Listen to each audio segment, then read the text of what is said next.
when you present the case for why the public has essentially a fixed view of Biden as, I'm sorry, a doddering old fool. And if you want to go further than that, one who is not just presiding over, but helping carry out probably one of the most evil things I've ever had the displeasure of being alive to live through or experience in some remote, distant way. But like the way like Democratic partisans talk about this is that they're just like, oh, like this, people are so stupid. It's so unfair. How could you possibly think this about, that Trump is more moderate than Biden, or that he presided over a more peaceful country or better economy? And it's just like, turn on your fucking TV. I know you can make quibble with each one of these things, but like, look at the fucking world right now. And it's not just that like all these wars are happening. It's that like we're being humiliated in all of them. We're being humiliated right now. I mean, the Ukraine thing is a disaster, but Israel especially, like they're pissing in our mouth right now and on the world stage. And Biden is just like, oh, I'll have a stern talking to them again tomorrow.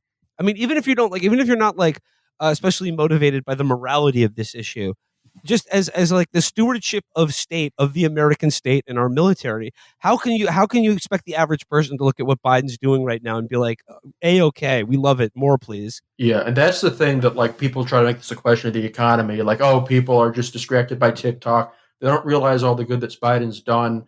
And yeah, his numbers on the economy are bad, but it wasn't inflation that made him so unpopular. It was how he butchered the fall of Afghanistan, which was one of his better decisions. But he looked like an incompetent bozo who couldn't like get stuff, like he couldn't manage things. When things were like a bit like less hectic in 2022, there was really only the Ukraine war going on, which people kind of agreed on his position with.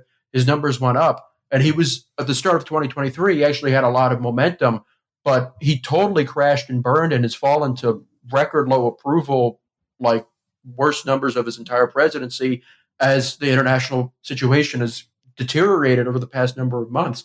He's below 40% now. He's trailing the Trump in the polls.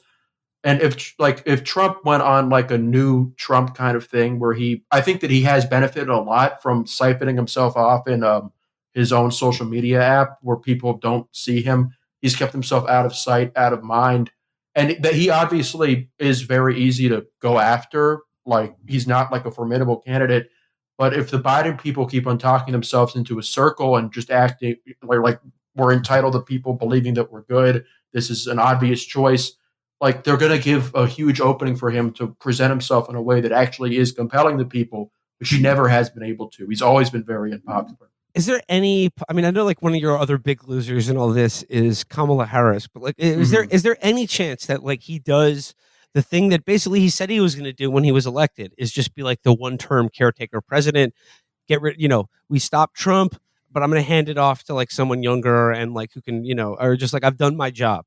I got us out of COVID or whatever, and I got rid of Trump.